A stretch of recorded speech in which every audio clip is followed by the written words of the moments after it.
celebrar la llegada de las tropas franquistas al Mediterráneo, el Generalísimo, acompañado de altas jerarquías, presencia una revista naval en Vinaròs.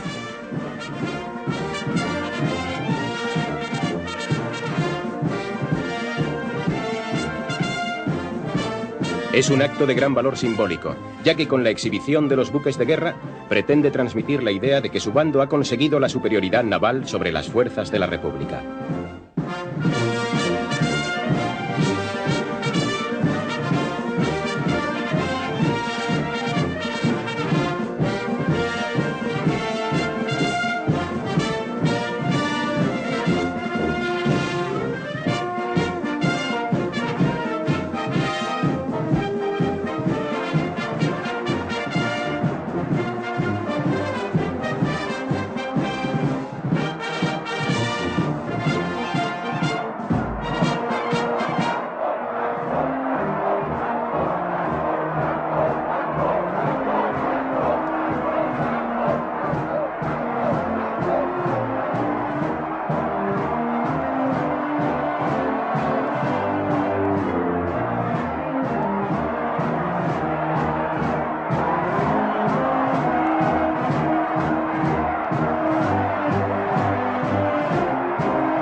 Con la toma de Castellón, Franco ha conseguido partir en dos la zona republicana. El peligro que se cierne sobre Valencia y el deseo de recuperar terrenos y centrales eléctricas perdidos en la línea del Segre impulsan al mando republicano a realizar una ofensiva cuyo objetivo principal es la Bolsa de Balaguer. El 22 de mayo se inicia el ataque con una importante concentración de fuerzas, que tiene éxito en los primeros momentos. Durante 2 días, la lucha es violentísima y algunas posiciones, como la llamada del Merengue, son duramente disputadas. La operación se prolonga durante una semana y finalmente fracasa. Ante este fracaso y conscientes de que Valencia puede caer en manos del enemigo, el Estado Mayor Central Republicano prepara un ataque de diversión. Tal es el origen de la batalla del Ebro, ya que se trata ante todo de ayudar eficazmente a los defensores de Valencia. En esta ocasión, puede decirse que la República tiene un auténtico ejército. No solo dispone de medios materiales, sino que además espera acrecentarlos. El Grupo de Ejércitos de Cataluña, bajo la responsabilidad de Hernández Sarabia, está formado por el Ejército del Ebro, a las órdenes de Juan Modesto, por el del Este, mandado por Perea, y por algunas unidades menores. El Ejército del Ebro lo integran el 5º Cuerpo de Ejército de Enrique Lister, el 12 dirigido por Etelvino Vega y el 15 mandado por Manuel Tagüeña, revelación de menos de 30 años que antes de 1936 no había tenido otra experiencia militar que la de brigada de complemento.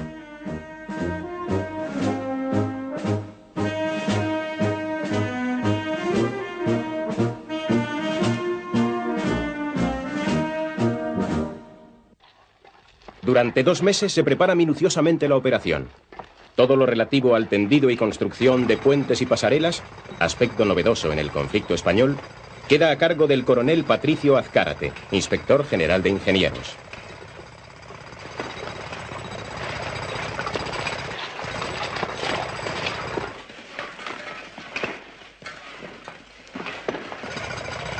En la orilla opuesta se encuentra el cuerpo de ejército marroquí, mandado por Yagüe.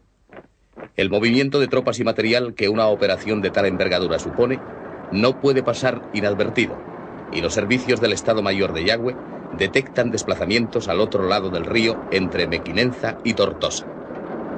Yagüe pide refuerzos, pero no es atendido, pues el alto mando franquista piensa que se trata de una falsa alarma. El frente tiene 1.750 kilómetros y no se pueden comprobar todos los rumores.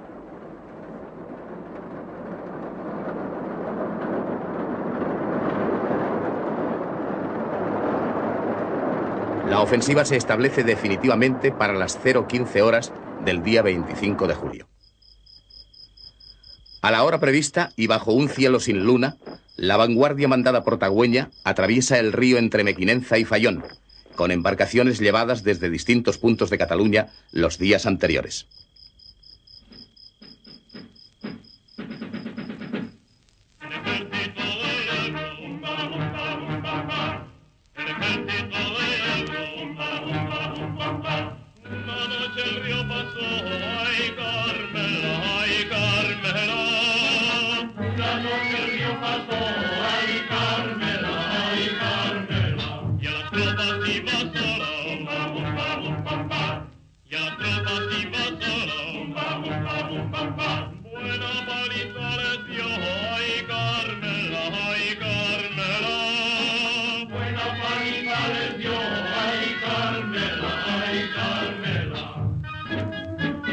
Lister y el quinto cuerpo de ejército cruzan a su vez el río por numerosos puntos, comprendidos en el gran arco que se forma entre Fayón y Cherta.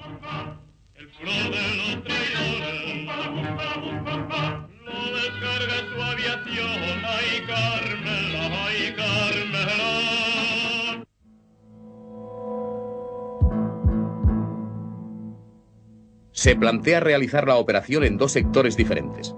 En el del centro, el 15 Cuerpo de Ejército lanzaría una división por Ribarroja y otra por Ascó.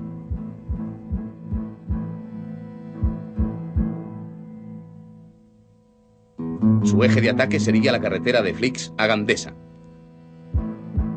En el sector sur, cruzaría el 5 Cuerpo de Ejército con una brigada por Benifallet y una división por Ginestar.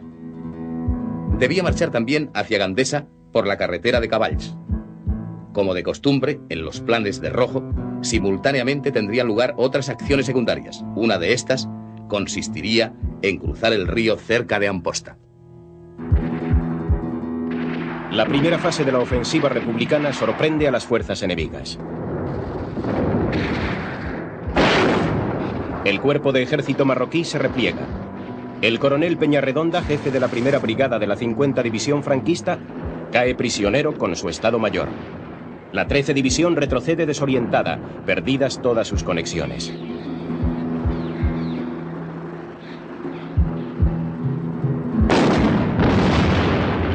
La confusión en el Estado Mayor es grande, y el general Dávila, jefe del Ejército del Norte, comunica que los republicanos han conseguido arrollar las líneas del Ebro.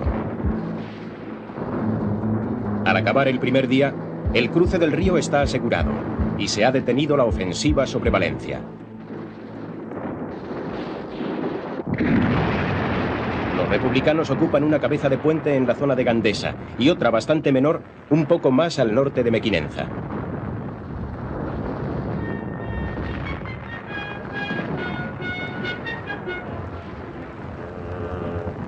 Si me quieres escribir, ya sabes mi paradero.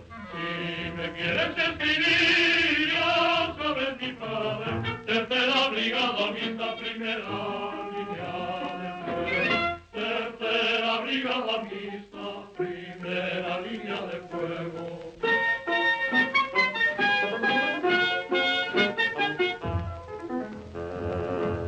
En el Ebro se han hundido las banderas italianas.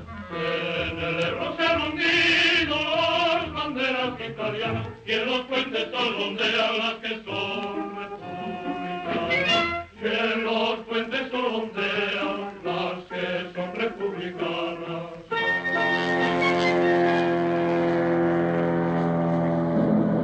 Las fuerzas franquistas comienzan a reaccionar con prontitud, y desde la mañana del siguiente día, la aviación actúa con intensidad sobre las tropas republicanas y sobre todo contra los puentes de campaña.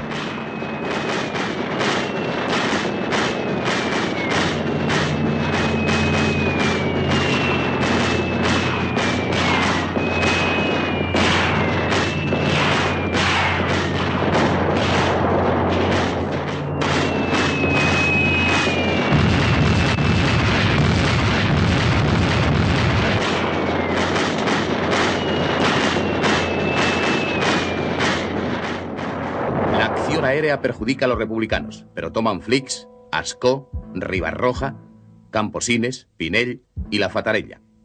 Al día siguiente, todos los pueblos de la Bolsa, formada en el ataque, han caído en su poder.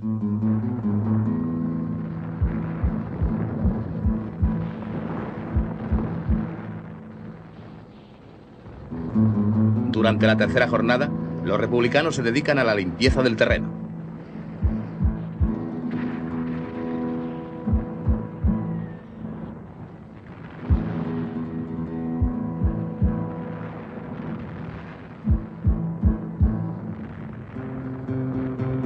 Las unidades más adelantadas están a 15 o 20 kilómetros del río, pero no tienen medios para avanzar más y se detienen.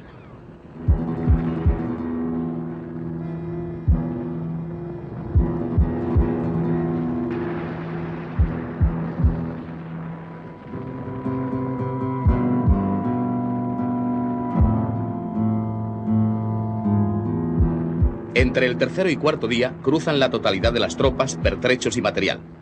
Desaparece hasta el último puente, machacado por los aviones o arrastrado por el agua del río, pues los franquistas abren los embalses pirenaicos y provocan una crecida artificial.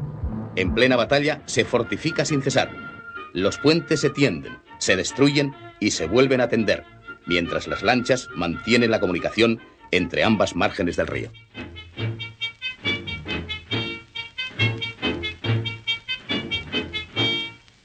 Aunque me tiren el puente y también la pasarela, aunque me tiren el puente y también la pasarela, me verás pasar el Ebro en un barquito de vela, me verás pasar el Ebro en un barquito de vela.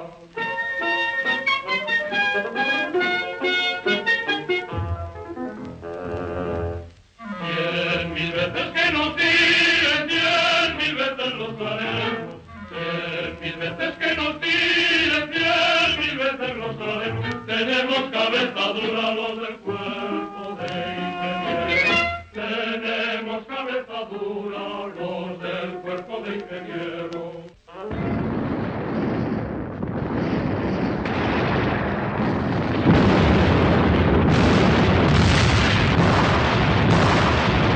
El Estado Mayor republicano no ha previsto una gran penetración, para la que carece de medios, y las fuerzas que han atravesado el Ebro chocan con las reservas enemigas llegadas a toda prisa. El centro de gravedad de la batalla es Gandesa, ante la que ha fracasado Lister. Las unidades republicanas no pueden completar su idea de maniobra. Gandesa y Villalba no se toman. Los ataques republicanos del 30 de julio topan con una red de fuegos que no es posible romper y la acción queda detenida.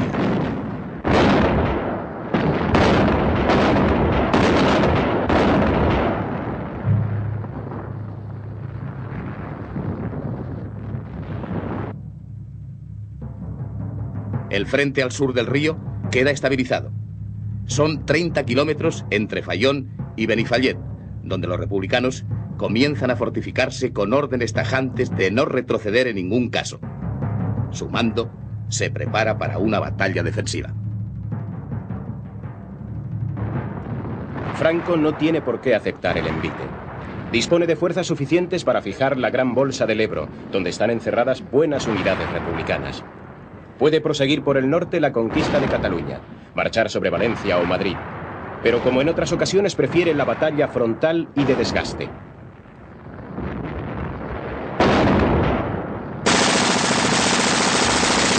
Moviliza 7 divisiones mandadas por Alonso Vega, Galera, Rada, Barrón, Serrano, Castejón y Arias.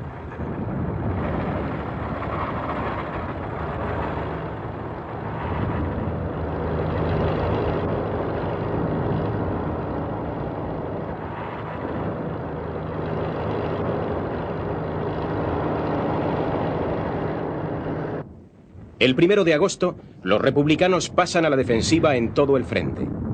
Termina así la fase de movimiento y comienza la batalla de posiciones. El ejército republicano trata de registrar y fijar las fuerzas adversarias, en espera de una cooperación activa por parte de las tropas de la zona centro-sur. El empeño republicano en defender la bolsa creada implica colocar a sus hombres en una posición difícil, con el río a la espalda.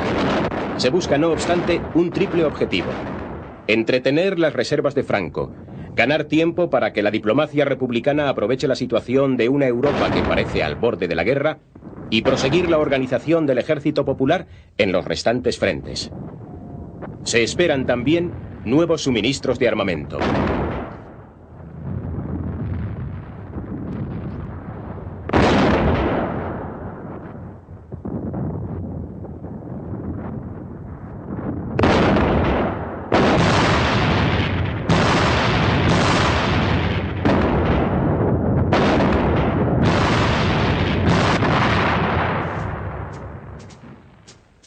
En la pequeña cabeza de puente entre Fayón y Mequinenza, la 42 División Republicana cede sus posiciones y vuelve a la orilla izquierda en la noche del 6 de agosto, tras sufrir abundantes pérdidas.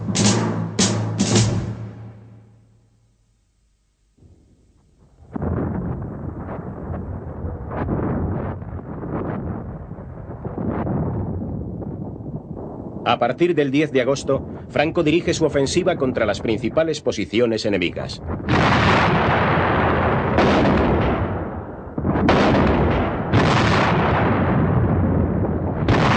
Al norte y sur de Gandesa, las sierras de Cavalls y Pàndols son los puntos claves de una defensa en la que se agota la 11 División Republicana.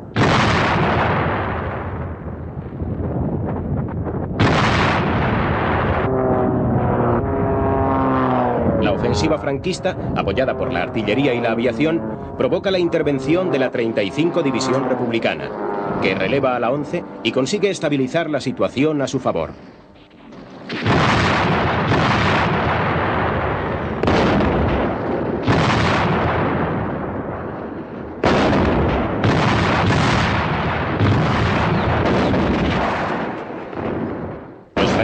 Lanzan tropas de refresco sobre frentes muy estrechos. Ello da una gran violencia a los ataques frontales que buscan la destrucción del enemigo sin importar la sangre propia. Es un pelear enconado ante cada posición y cada cota, que son defendidas con ensañamiento. Jamás se ha combatido en España con tal violencia, ni con tanta potencia de fuego.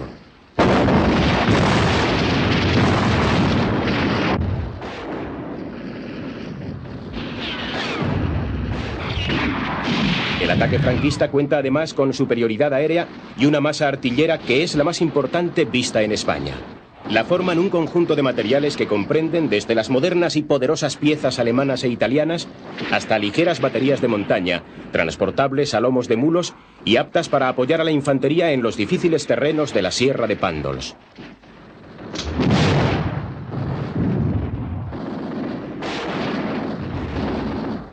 La Fatarella, un poco más al norte, es el objetivo de la siguiente ofensiva. Luego, desde la Fatarella y Pàndols, se ataca en dirección a Corbera y Camposines.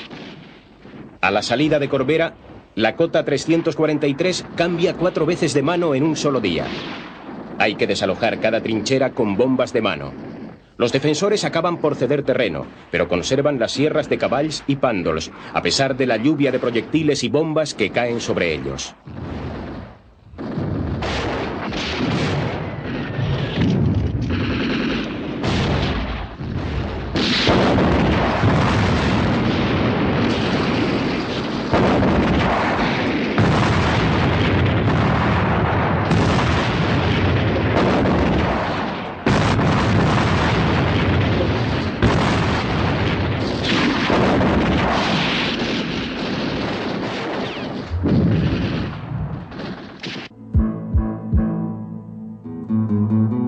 La inferioridad material se hace sentir entre los republicanos, cuya artillería no dispone muchas veces nada más que de los proyectiles suministrados en el día.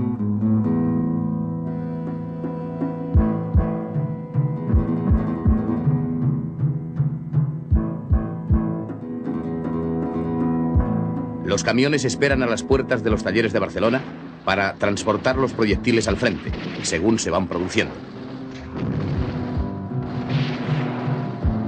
El desgaste de ambos bandos es tremendo, aunque mayor en el campo republicano, porque sobre sus posiciones se dispara la mayor masa artillera de la guerra.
El 11 de agosto, en plena batalla del Ebro, tiene lugar una pequeña crisis en el gobierno republicano. Negrín ha llevado al Consejo de Ministros una cuestión esencial: la nacionalización de las industrias de guerra.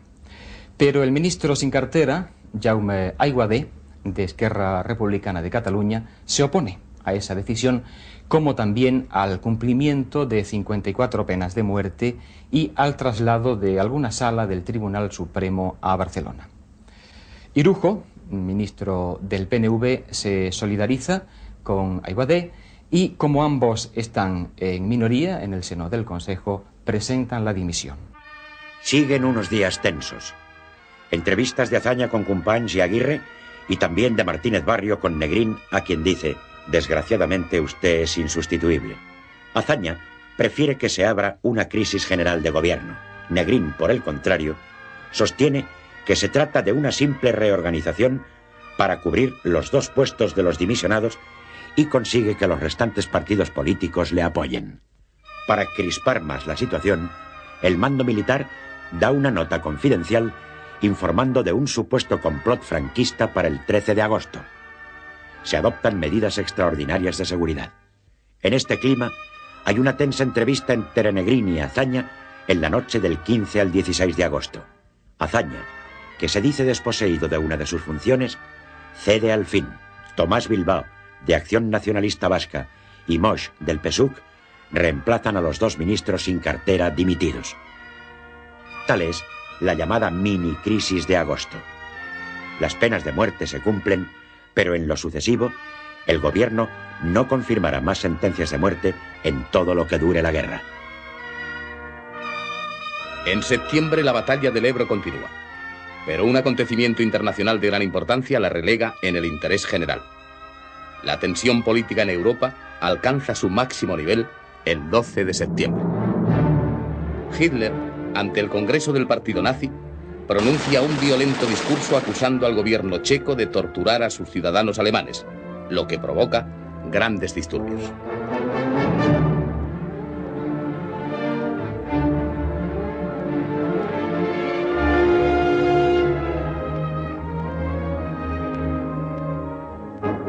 El Führer reclama pura y simplemente la incorporación de los Sudetes al Tercer Reich. Chamberlain acepta la reunificación y París acaba por hacer lo mismo. Franceses e ingleses sugieren a Praga que acepte la rectificación de fronteras. El 22 de septiembre, Chamberlain se entrevista de nuevo con Hitler, quien encuentra inaceptable el plan franco-británico y expresa su voluntad de ocupar inmediatamente los Sudetes. El día 26, el Führer pronuncia otro violento discurso y comunica poco más tarde a Londres que Alemania se dispone a decretar la movilización general. Chamberlain intenta un último esfuerzo y propone a Hitler y Mussolini la celebración de una conferencia para resolver el conflicto.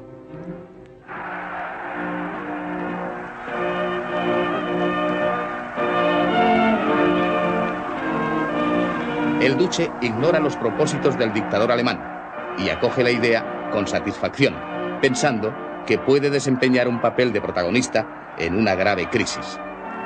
Ha convencido a Hitler para que retrase su invasión de Checoslovaquia y celebre la conferencia internacional.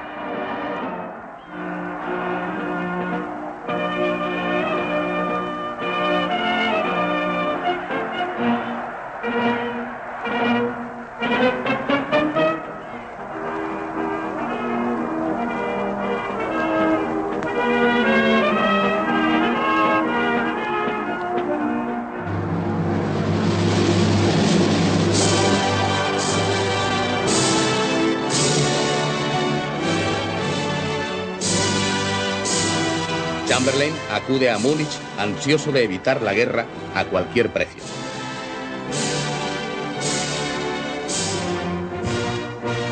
Daladier llega dispuesto a sugerir que un representante del gobierno checoslovaco esté presente en las conversaciones, pero no insiste ante la negativa de Hitler, que ha recibido a los políticos extranjeros con demostraciones de poderío militar.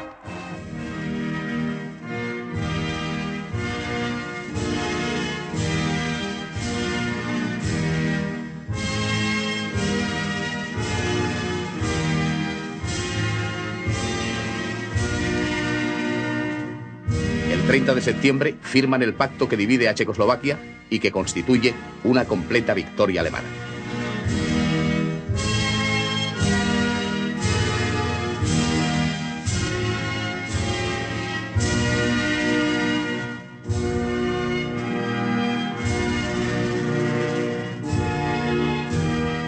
Las tropas nazis atraviesan la frontera y entran en Checoslovaquia.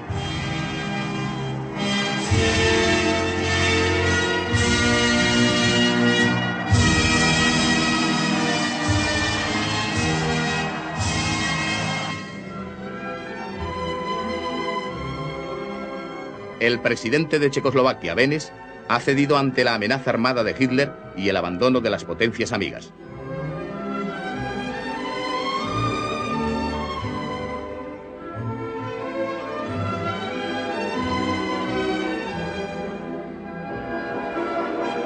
En los 10 días siguientes al Pacto de Múnich, la población checa de los Sudetes es obligada a abandonar los territorios cedidos a Hitler.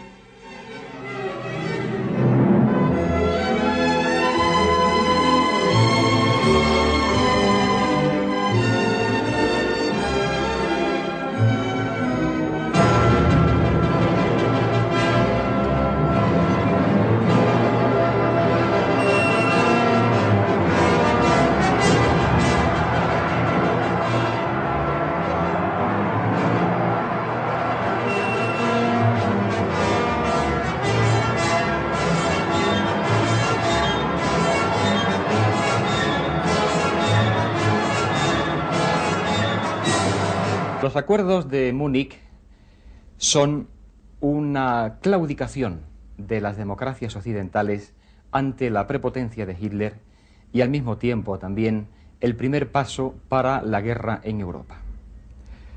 ¿Cuál fue la actitud de los dos gobiernos españoles ante hechos de tanta trascendencia? Negrín entiende que hay que hacer todo lo posible para detener el expansionismo nazi. Cree que Francia e Inglaterra no van a ceder más y está convencido de que la guerra española es el primer paso para esa guerra europea que se avecina. Y por consiguiente cree que la mejor aportación que la República Española puede hacer para la paz en Europa es resistir el avance de las tropas de Franco.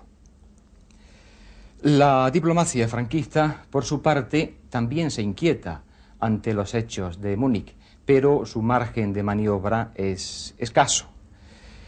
Necesitan recibir la ayuda italo-germana y quieren seguir recibiéndola, pero sin comprometer la paz internacional y sin agravar la tensión.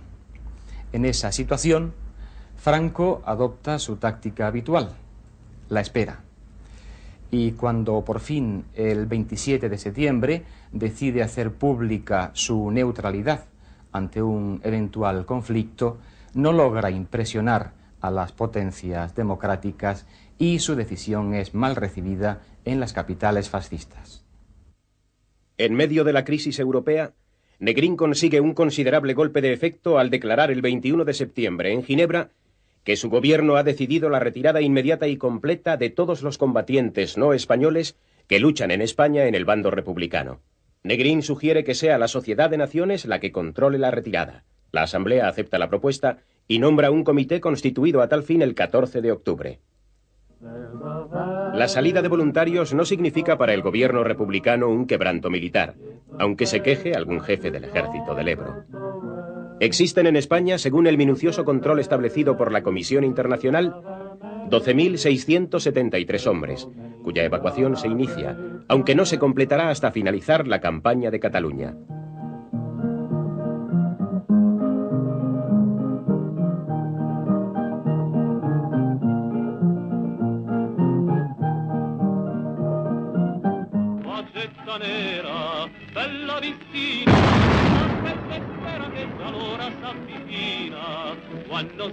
Para contrarrestar el impacto moral de la retirada, Franco decide a su vez repatriar a 10.000 combatientes italianos.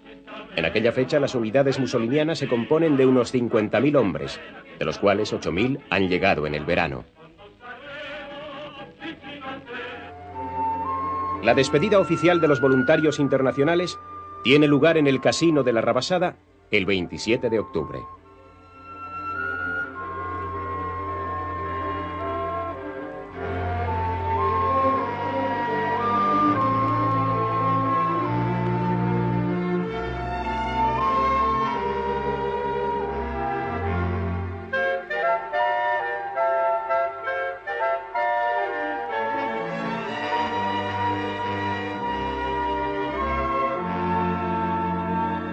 En los salones, engalanados con banderas y pancartas, se puede leer: España será siempre una patria vuestra, y los españoles, vuestros hermanos.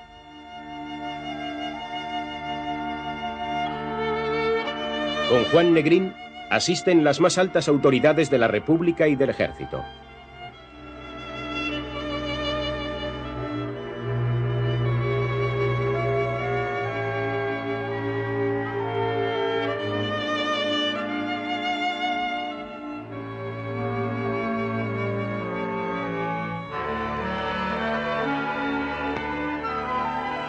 Negrín expresa en nombre del gobierno y de todo el pueblo la gratitud y el cariño a los voluntarios de 51 países en la lucha contra el fascismo, y enaltece el ejemplo de los 5.000 brigadistas que han hecho el supremo sacrificio de su vida.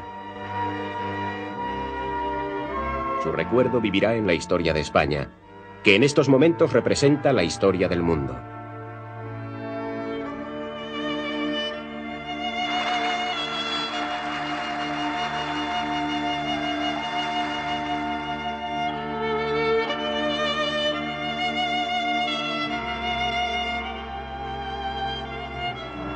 Al día siguiente se efectúa en Barcelona la despedida popular. Toda la ciudad está en la calle con flores y banderas.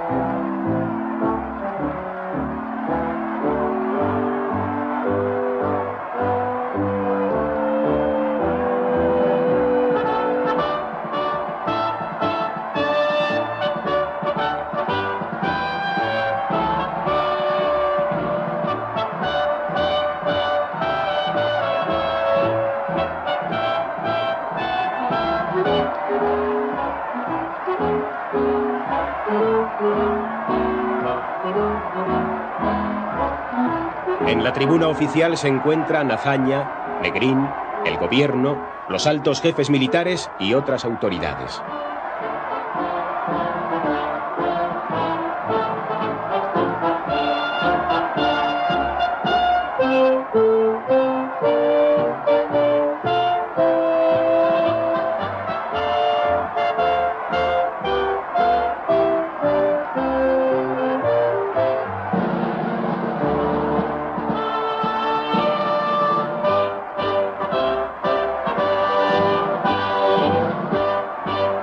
Previamente desfilan un regimiento de infantería y destacamentos de aviadores y marinos.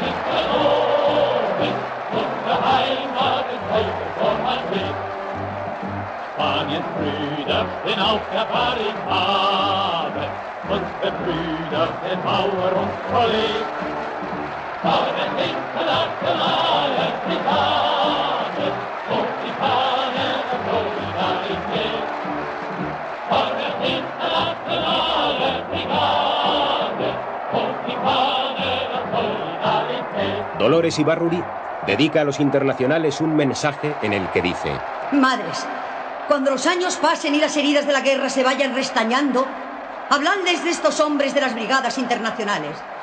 Contadles cómo llegaron a nuestra patria, como cruzados de la libertad, a luchar y a morir por la libertad y la independencia de España, amenazada por el fascismo alemán e italiano.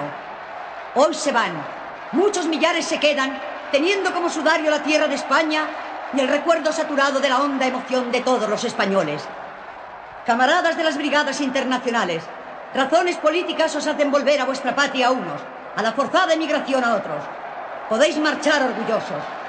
Sois historia, sois leyenda, Sois ejemplo heroico de la solidaridad y de la universalidad de la democracia. No os olvidaremos. Y cuando el olivo de la paz florezca, entrelazado con los laureles de la victoria de la República Española, volved a nuestro lado, que aquí encontraréis patria los que no tenéis patria, amistad los que tenéis que vivir privados de amistad.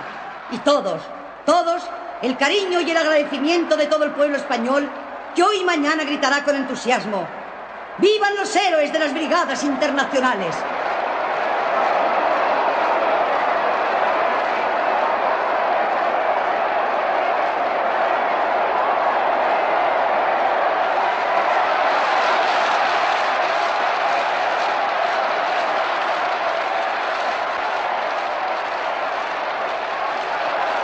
Voluntario italiano, entre cuyos animales de batalla un león abisinio va cojeando. Voluntario soviético, marchando a la cabeza de tu pecho universal. Voluntarios del sur, del norte, del oriente, y tú, el occidental, cerrando el canto fúnebre del alba. Soldado conocido, cuyo nombre desfila en el sonido de un abrazo.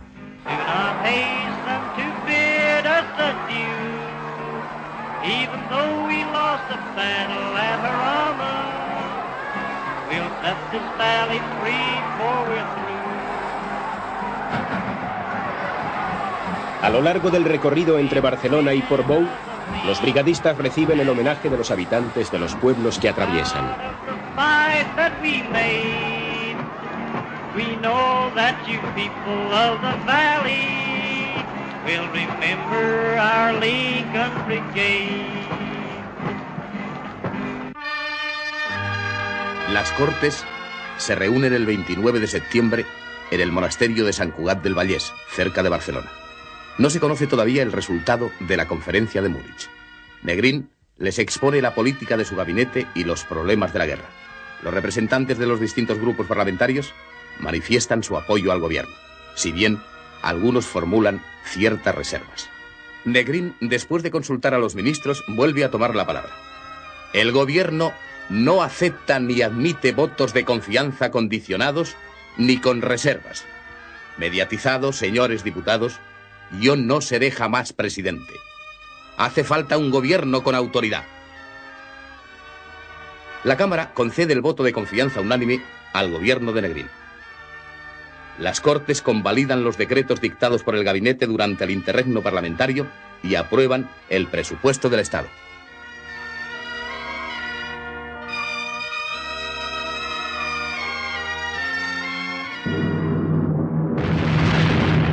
Al iniciarse la batalla del Ebro, los bombardeos franquistas sobre Cataluña y Valencia aumentan considerablemente.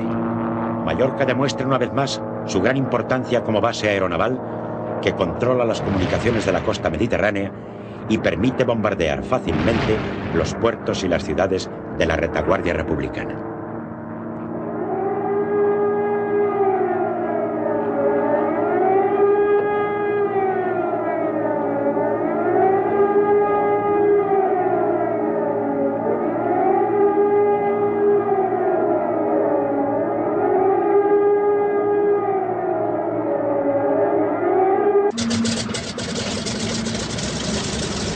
Desde Mallorca, actúa con autonomía una importante fuerza aérea italiana a las órdenes del general Vincenzo Velardi, que recibe instrucciones directas de Roma.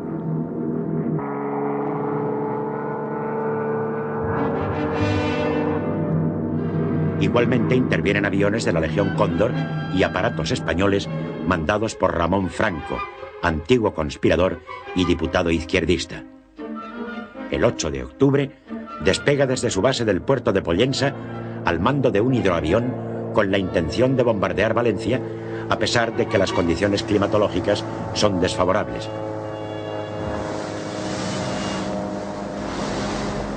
Ramón Franco es un audaz piloto de hidroaviones y lleva realizados 14 vuelos de combate durante el año.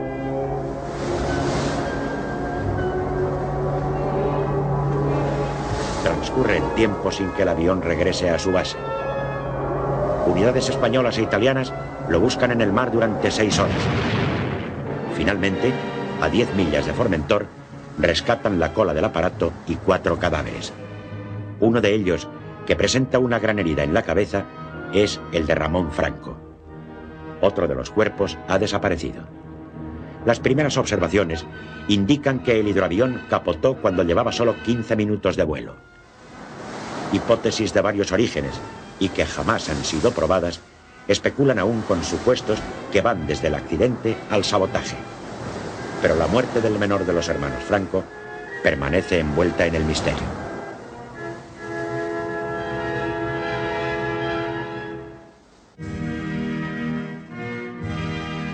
La crisis checa liquida terminantemente, en la apreciación de casi todo el mundo, la posibilidad de que la guerra civil española pueda generar un conflicto en Europa. Gran parte de la opinión pública europea celebra la aparente consolidación de la paz.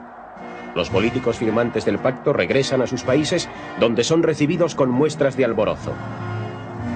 Franceses e ingleses, alemanes e italianos se las han arreglado a pesar de todas las dificultades para dar solución sin recurrir a las armas a un problema más crítico que el planteado por España. La idea de que los gobiernos europeos no han estado interesados en llegar a una situación conflictiva por causa de los españoles no es nueva. Ha dominado la historia de la no intervención, pero nunca cristalizará tan crudamente como con el Pacto de Múnich.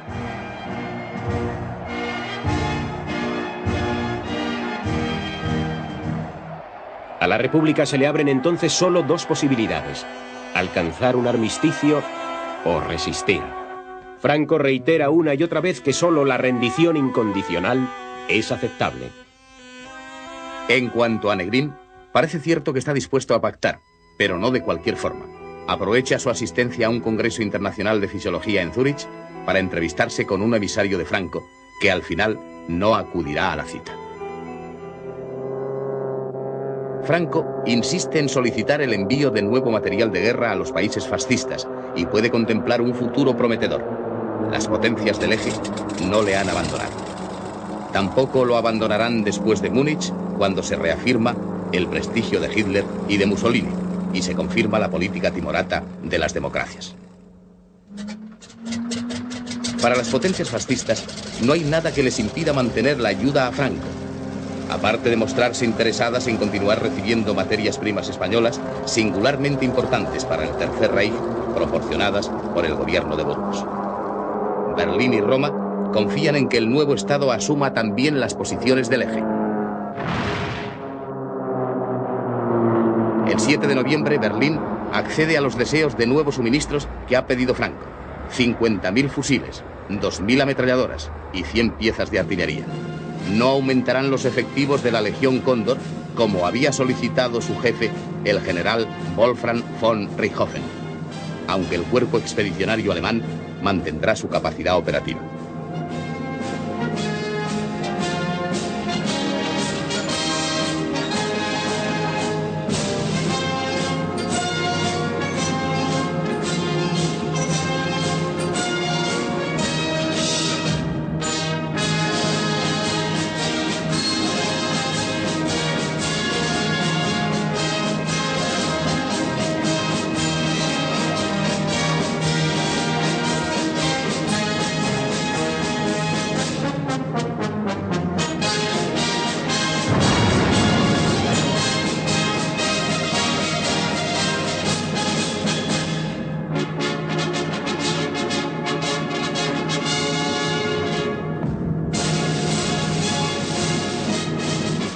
Negrín, aislado por las negativas franco-británicas de material, ordena que Hidalgo de Cisneros, jefe de la aviación republicana, viaje a Moscú para entregar a Stalin una carta personal.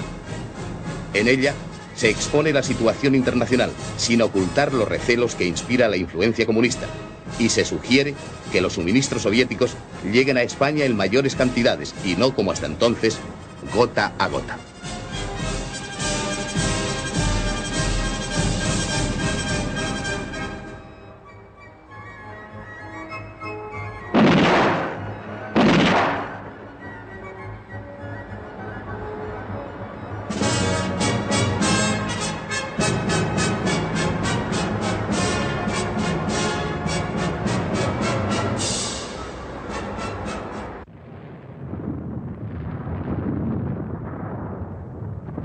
el encarnizamiento de la batalla del Ebro ha continuado en el contexto enrarecido de la política internacional. El ejército de Franco persevera en sus ataques frontales propios de la Primera Guerra Mundial y los republicanos mantienen su defensiva a ultranza. La Sierra de Cavalls, que domina la llanura de Gandesa, se ha revelado como la clave de las operaciones. El quinto cuerpo mandado por Lister la defiende, mientras lo trituran día tras día los devastadores ataques artilleros y aéreos.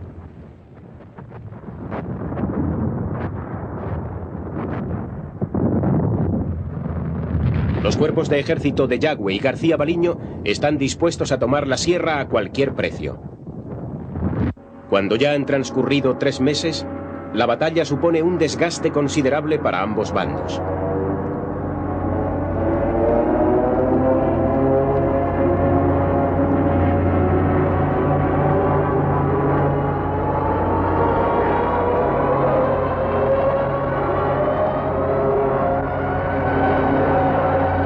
El 28 de octubre está preparada la 7ª ofensiva franquista, con la mayor densidad de fuego conocida desde la Gran Guerra. En solo 1 kilómetro se han situado frente al objetivo más de 300 obuses o cañones y todos los morteros y ametralladoras de la división preparada para asaltar.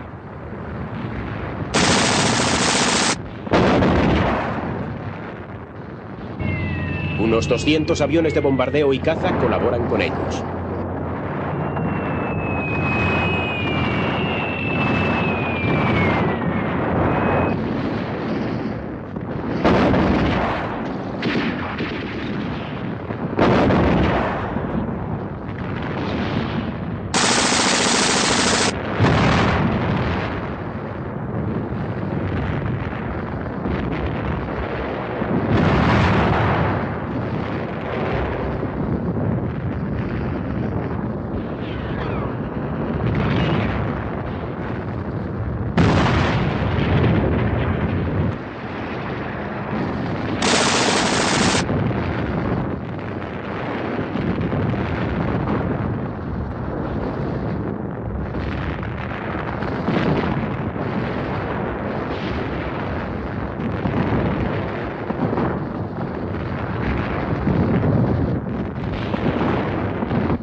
Durante 4 horas de la mañana del 30 de octubre, la durísima preparación artillera y aérea machaca Cavalls.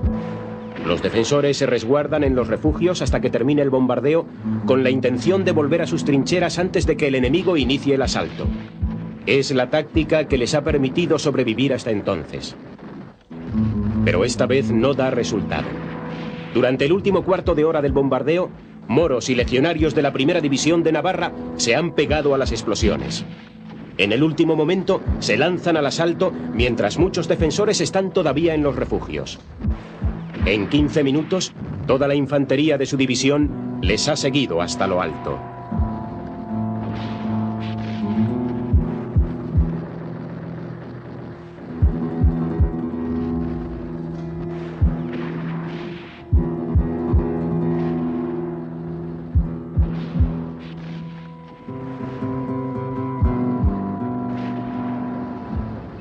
El 1 de noviembre, los republicanos de la Quinta División se repliegan. El día 3 pierden Pinell y el día 8 las tropas franquistas entran en Mora de Ebro.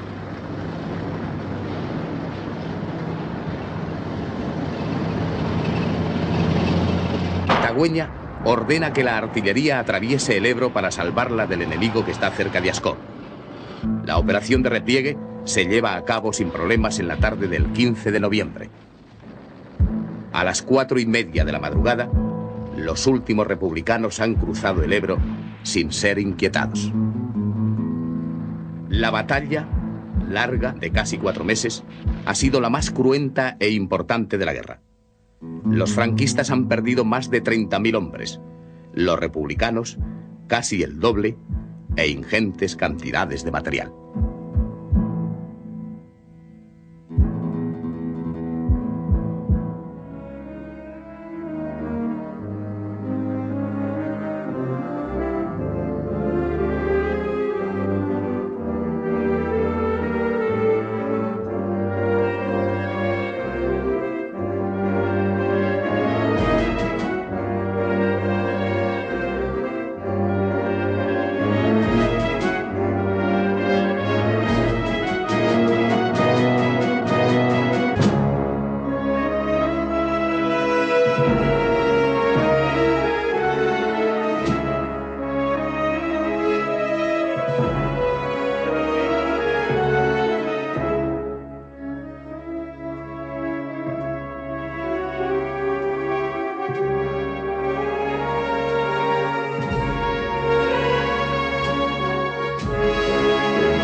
El frente al sur del río queda estabilizado. Son 30 kilómetros entre Fayón y Benifallet, donde los republicanos comienzan a fortificarse con órdenes tajantes de no retroceder en ningún caso. Su mando se prepara para una batalla defensiva. Franco no tiene por qué aceptar el envite. Dispone de fuerzas suficientes para fijar la gran bolsa del Ebro, donde están encerradas buenas unidades republicanas. Puede proseguir por el norte la conquista de Cataluña, marchar sobre Valencia o Madrid, pero como en otras ocasiones prefiere la batalla frontal y de desgaste.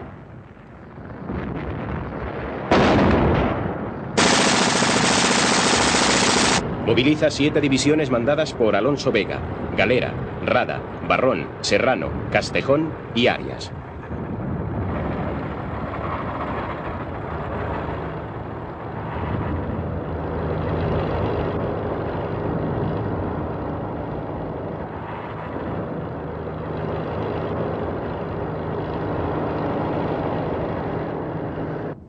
El 1 de agosto, los republicanos pasan a la defensiva en todo el frente. Termina así la fase de movimiento y comienza la batalla de posiciones. El ejército republicano trata de registrar y fijar las fuerzas adversarias, en espera de una cooperación activa por parte de las tropas de la zona centro-sur. El empeño republicano en defender la bolsa creada implica colocar a sus hombres en una posición difícil, con el río a la espalda. Se busca, no obstante, un triple objetivo: entretener las reservas de Franco, ganar tiempo para que la diplomacia republicana aproveche la situación de una Europa que parece al borde de la guerra y proseguir la organización del ejército popular en los restantes frentes. Se esperan también nuevos suministros de armamento.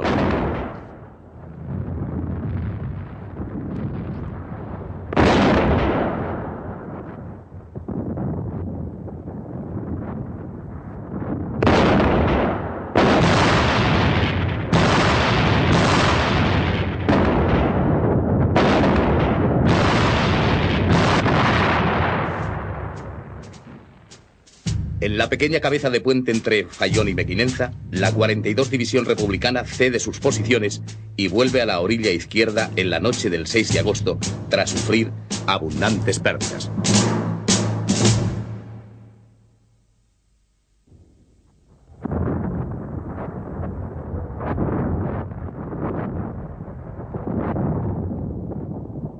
A partir del 10 de agosto, Franco dirige su...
Para celebrar la llegada de las tropas franquistas al Mediterráneo, el generalísimo, acompañado de altas jerarquías, presencia una revista naval en Vinaròs.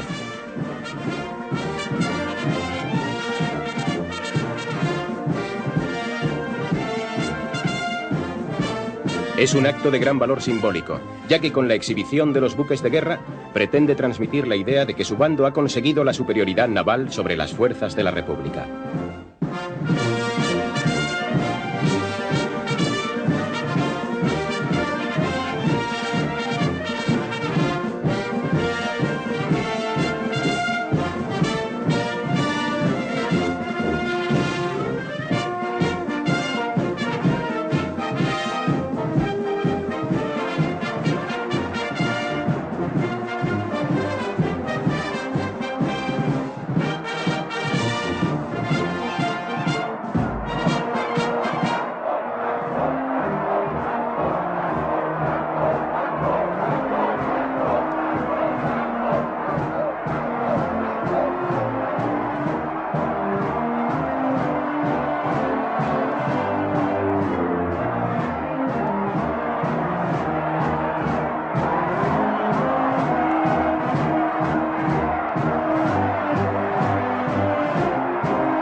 la toma de Castellón, Franco ha conseguido partir en dos la zona republicana.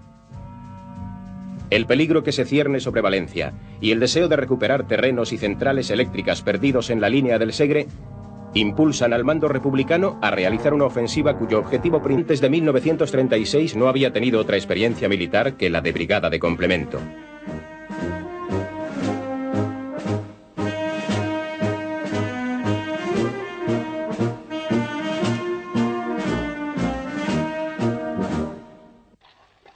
Durante 2 meses se prepara minuciosamente la operación. Todo lo relativo al tendido y construcción de puentes y pasarelas, aspecto novedoso en el conflicto español, queda a cargo del coronel Patricio Azcárate, inspector general de ingenieros.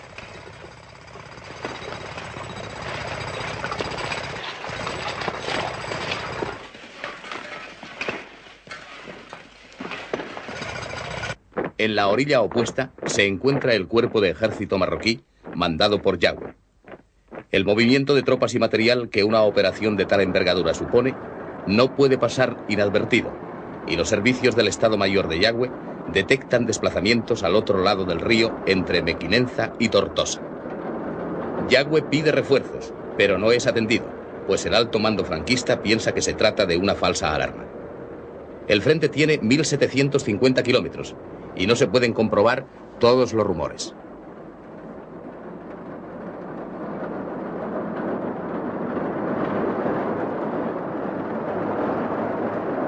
La ofensiva se establece definitivamente para las 0:15 horas del día 25 de julio. A la hora prevista y bajo un cielo sin luna, la vanguardia mandada por Tagüeña atraviesa el río entre Mequinenza y Fayón, con embarcaciones llevadas desde distintos puntos de Cataluña los días anteriores.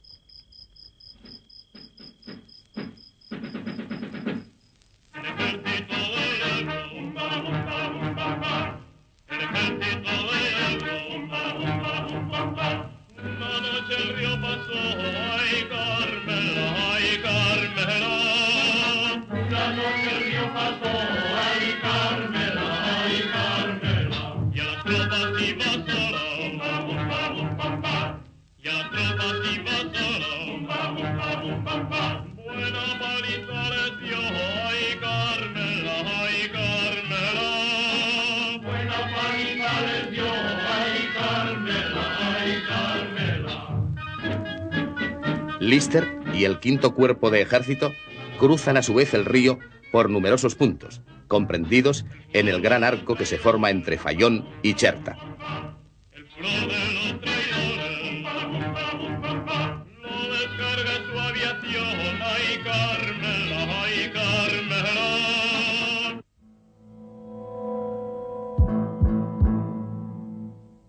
Se plantea realizar la operación en dos sectores diferentes. En el del centro,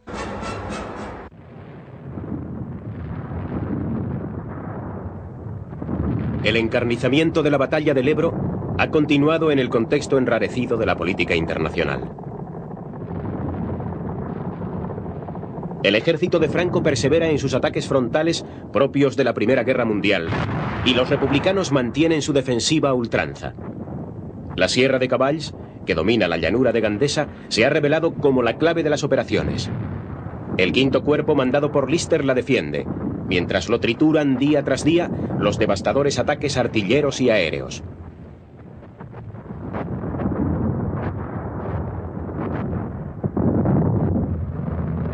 Los cuerpos de ejército de Yagüe y García Baliño están dispuestos a tomar la sierra a cualquier precio.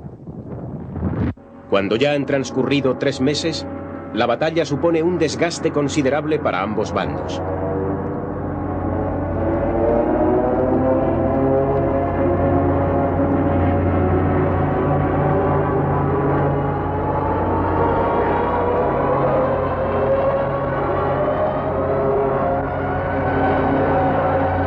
El 28 de octubre está preparada la 7ª ofensiva franquista, con la mayor densidad de fuego conocida desde la Gran Guerra.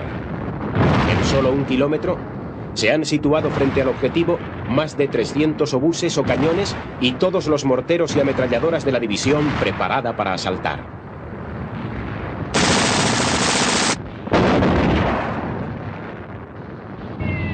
Unos 200 aviones de bombardeo y caza colaboran con ellos.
Durante 4 horas de la mañana del 30 de octubre, la durísima preparación artillera y aérea machaca Cavalls.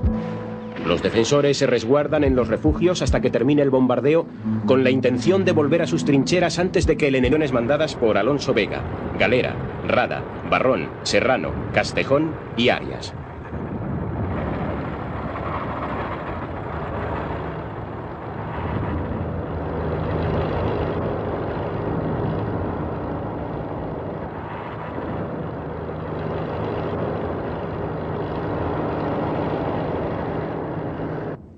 El 1 de agosto, los republicanos pasan a la defensiva en todo el frente. Termina así la fase de movimiento y comienza la batalla de posiciones. El ejército republicano trata de registrar y fijar las fuerzas adversarias, en espera de una cooperación activa por parte de las tropas de la zona centro-sur. El empeño republicano en defender la bolsa creada implica colocar a sus hombres en una posición difícil, con el río a la espalda. Se busca, no obstante, un triple objetivo: entretener las reservas de Franco, ganar tiempo para que la diplomacia republicana aproveche la situación de una Europa que parece al borde de la guerra y proseguir la organización del ejército popular en los restantes frentes. Se esperan también nuevos suministros de armamento.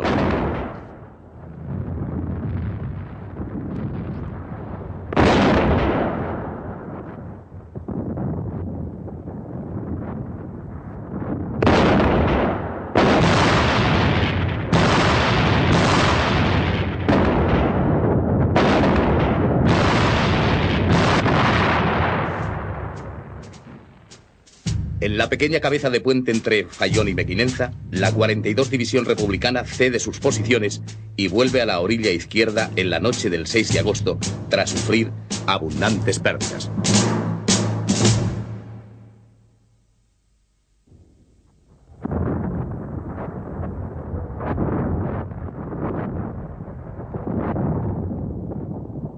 A partir del 10 de agosto, Franco dirige su ofensiva contra las principales posiciones enemigas.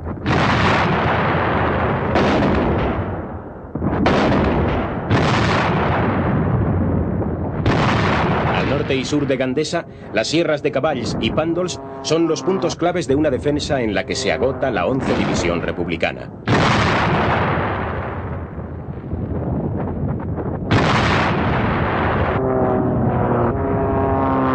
La ofensiva franquista, apoyada por la artillería y la aviación, provoca la intervención de la 35 División Republicana, que releva a la 11 y consigue estabilizar la situación a su favor.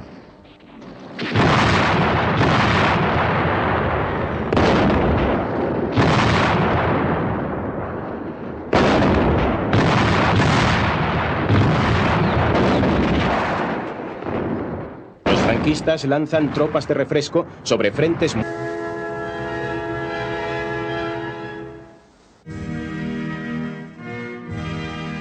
La crisis checa liquida terminantemente, en la apreciación de casi todo el mundo, la posibilidad de que la guerra civil española pueda generar un conflicto en Europa. Gran parte de la opinión pública europea celebra la aparente consolidación de la paz. Los políticos firmantes del pacto regresan a sus países, donde son recibidos con muestras de alborozo. Franceses e ingleses, alemanes e italianos se las han arreglado a pesar de todas las dificultades para dar solución sin recurrir a las armas a un problema más crítico que el planteado por España. La idea de que los gobiernos europeos no han estado interesados en llegar a una situación conflictiva por causa de los españoles no es nueva. Ha dominado la historia de la no intervención, pero nunca cristalizará tan crudamente como con el Pacto de Múnich.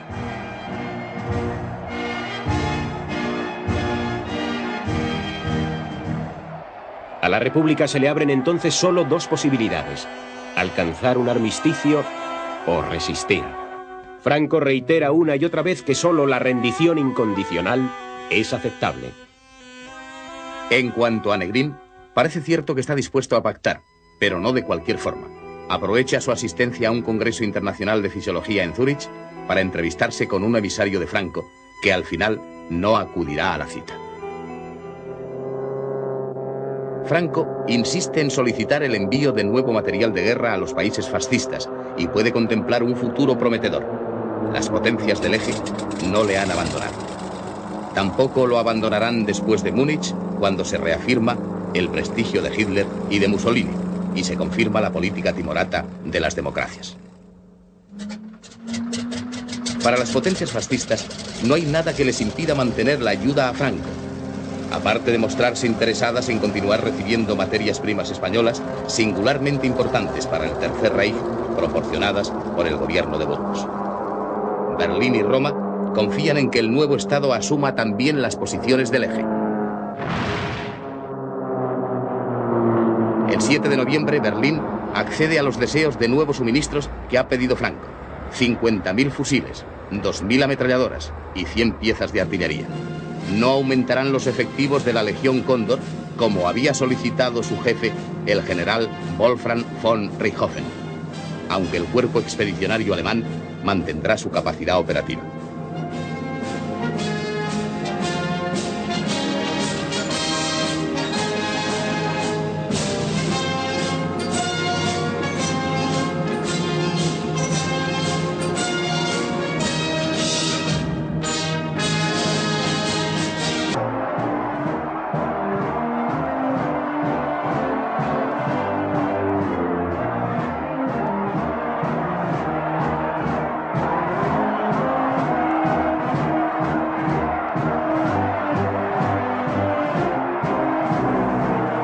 La toma de Castellón, Franco ha conseguido partir en dos la zona republicana. El peligro que se cierne sobre Valencia y el deseo de recuperar terrenos y centrales eléctricas perdidos en la línea del Segre impulsan al mando republicano a realizar una ofensiva cuyo objetivo principal es la Bolsa de Balaguer. El 22 de mayo se inicia el ataque con una importante concentración de fuerzas, que tiene éxito en los primeros momentos. Durante 2 días, la lucha es violentísima y algunas posiciones, como la llamada del Merengue, son duramente disputadas. La operación se prolonga durante una semana y finalmente fracasa. Ante este fracaso y conscientes de que Valencia puede caer en manos del enemigo, el Estado Mayor Central Republicano prepara un ataque de diversión. Tal es el origen de la batalla del Ebro, ya que se trata ante todo de ayudar eficazmente a los defensores de Valencia. En esta ocasión, puede decirse que la República tiene un auténtico ejército. No solo dispone de medios materiales, sino que además espera acrecentarlos. El Grupo de Ejércitos de Cataluña, bajo la responsabilidad de Hernández Sarabia, está formado por el Ejército del Ebro, a las órdenes de Juan Modesto, por el del Este, mandado por Perea, y por algunas unidades menores. El Ejército del Ebro lo integran el 5º Cuerpo de Ejército de Enrique Lister, el 12 dirigido por Etelvino Vega y el 15 mandado por Manuel Tagüeña, revelación de menos de 30 años que antes de 1936 no había tenido otra experiencia militar que la de brigada de complemento.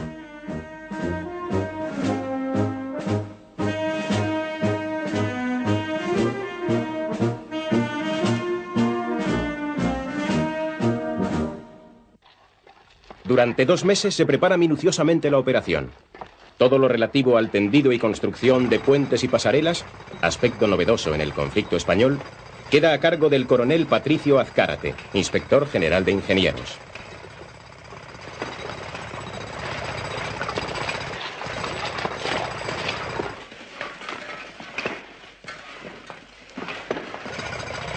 En la orilla opuesta se encuentra el cuerpo de ejército marroquí, mandado por Yagüe.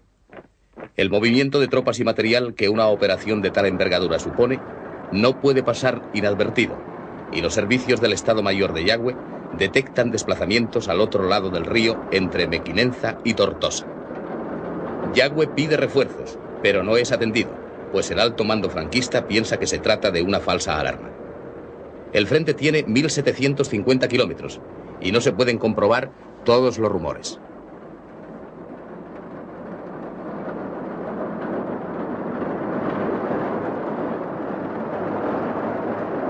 La ofensiva se establece definitivamente para las 0:15 horas del día 25 de julio.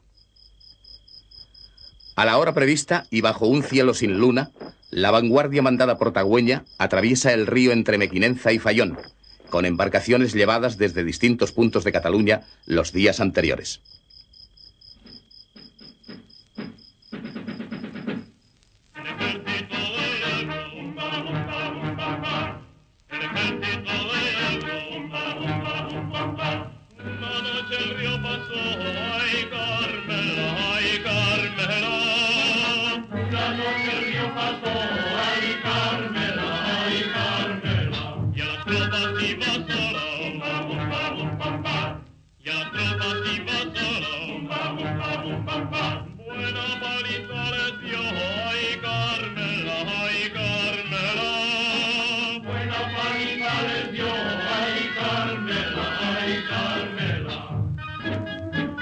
Lister y el quinto cuerpo de ejército cruzan a su vez el río por numerosos puntos, comprendidos en el gran arco que se forma entre Fayón y Cherta.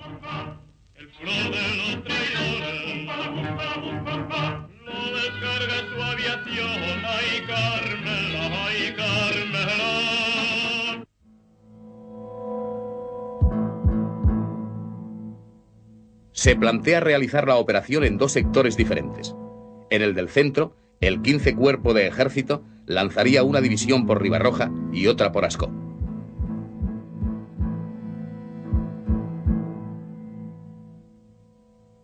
Su eje de ataque sería la carretera de Flix a Gandesa.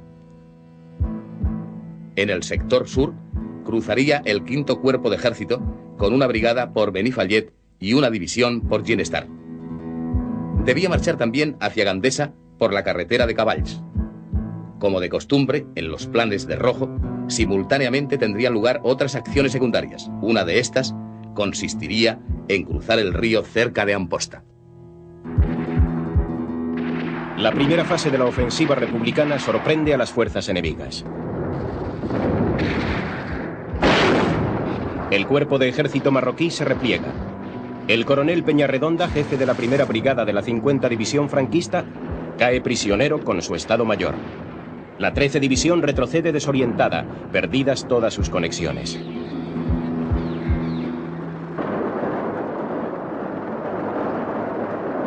La ofensiva se establece definitivamente para las 0:15 horas del día 25 de julio. A la hora prevista y bajo un cielo sin luna, la vanguardia mandada por Tagüeña atraviesa el río entre Mequinenza y Fayón, con embarcaciones llevadas desde distintos puntos de Cataluña los días anteriores.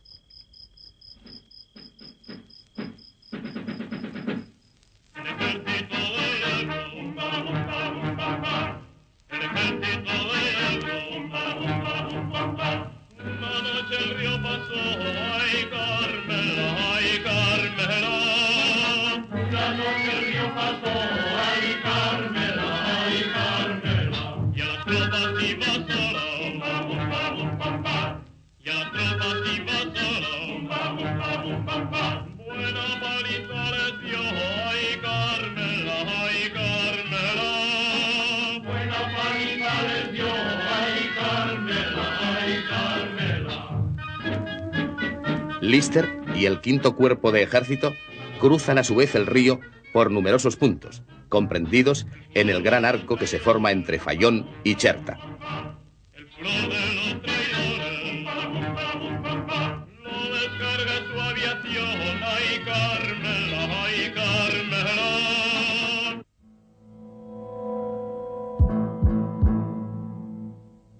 Se plantea realizar la operación en dos sectores diferentes. En el del centro, el 15 Cuerpo de Ejército lanzaría una división por Ribarroja y otra por Ascó.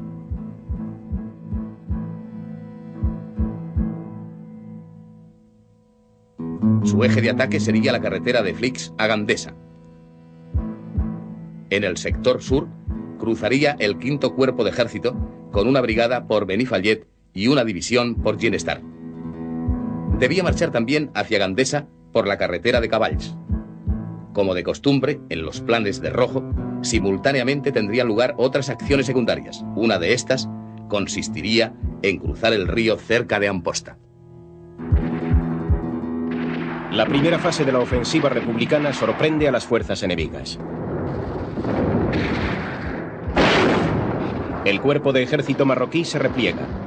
El coronel Peñarredonda, jefe de la primera brigada de la 50 División franquista, cae prisionero con su Estado Mayor. La 13 División retrocede desorientada, perdidas todas sus conexiones.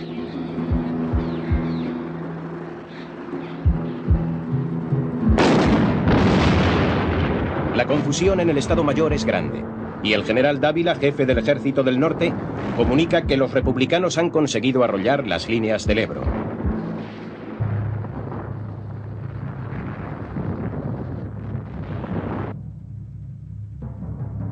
El frente al sur del río queda estabilizado.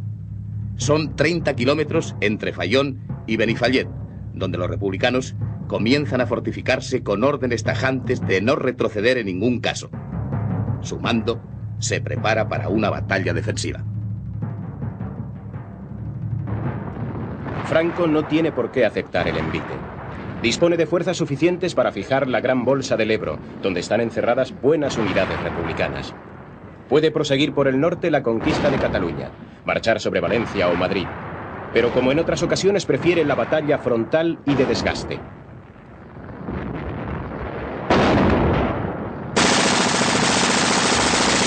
Moviliza 7 divisiones mandadas por Alonso Vega, Galera, Rada, Barrón, Serrano, Castejón y Arias.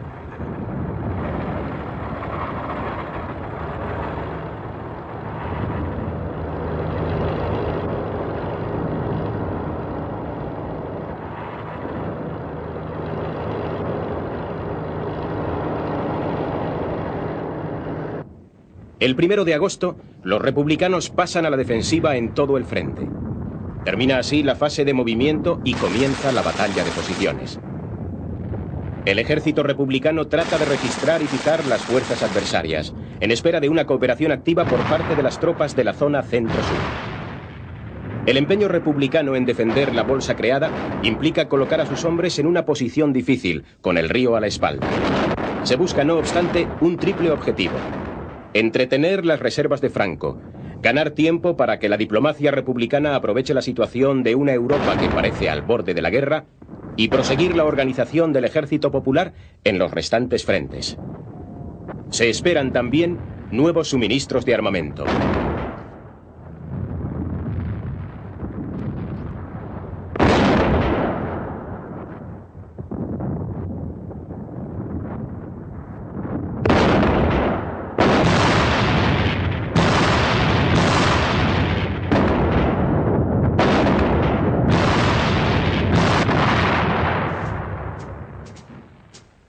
En la pequeña cabeza de puente entre Fayón y Mequinenza, la 42 División Republicana cede sus posiciones y vuelve a la orilla izquierda en la noche del 6 de agosto, tras sufrir abundantes pérdidas.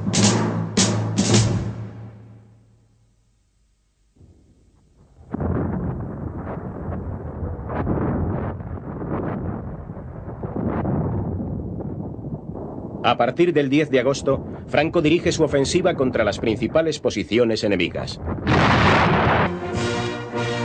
Daladier llega dispuesto a sugerir que un representante del gobierno checoslovaco esté presente en las conversaciones, pero no insiste ante la negativa de Hitler, que ha recibido a los políticos extranjeros con demostraciones de poderío militar.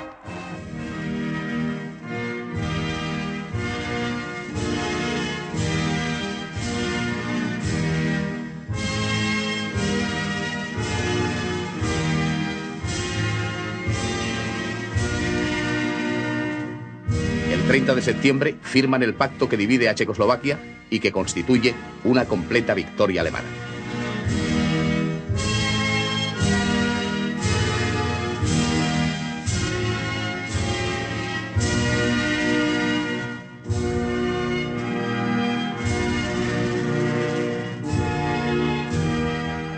tropas nazis atraviesan la frontera y entran en Checoslovaquia.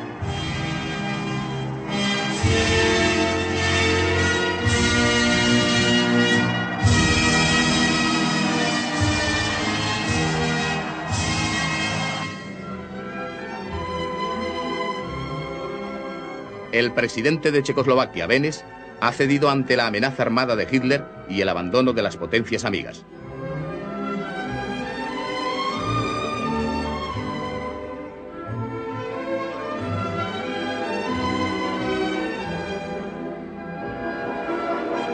En los 10 días siguientes al Pacto de Múnich, la población checa de los Sudetes es obligada a abandonar los territorios cedidos a Hitler.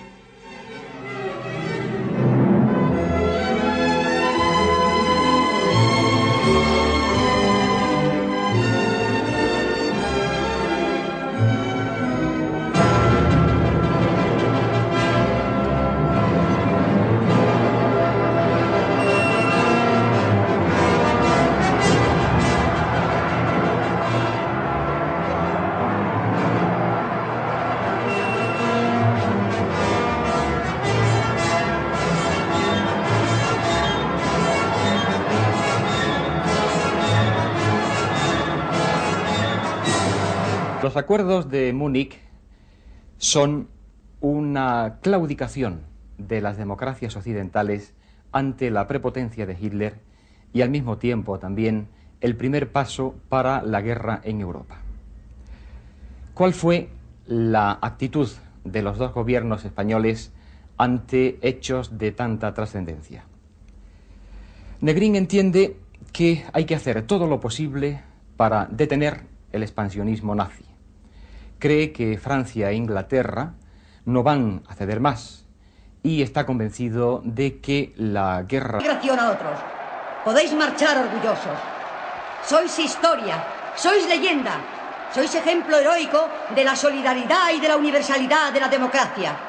No os olvidaremos, y cuando el olivo de la paz florezca, entrelazado con los laureles de la victoria de la República Española, volved, volved a nuestro lado, que aquí encontraréis patria los que no tenéis patria, amistad los que tenéis que vivir privados de amistad, y todos, el cariño y el agradecimiento de todo el pueblo español, que hoy y mañana gritará con entusiasmo: ¡vivan los héroes de las brigadas internacionales!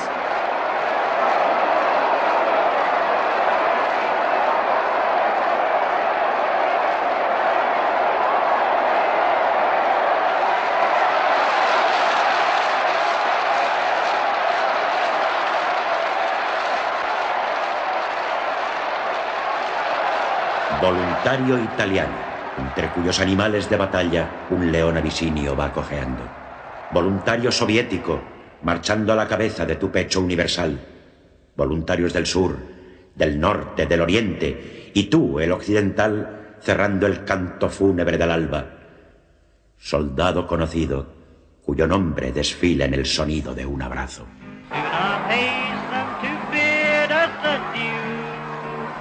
Even though we lost the battle at Harama, we'll set this valley free before we're through. A lo largo del recorrido entre Barcelona y Portbou, los brigadistas reciben el homenaje de los habitantes de los pueblos que atraviesan. We know that you people of the valley will remember our Lincoln Brigade. Las Cortes se reúnen el 29 de septiembre en el monasterio de Sant Cugat del Vallès, cerca de Barcelona. No se conoce todavía el resultado de la conferencia de Múnich. Negrín les expone la política de su gabinete y los problemas de la guerra. Los representantes de los distintos grupos parlamentarios manifiestan su apoyo al gobierno, si bien algunos formulan ciertas reservas. Negrín, después de consultar a los ministros, vuelve a tomar la palabra. El gobierno no acepta ni admite votos de confianza condicionados ni con reservas. Mediatizados, señores diputados, yo no seré jamás presidente. Hace falta un gobierno con autoridad. La Cámara concede el voto de confianza unánime al gobierno de Negrín. Las Cortes convalidan los decretos dictados por el gabinete durante el interregno parlamentario y aprueban el presupuesto del Estado.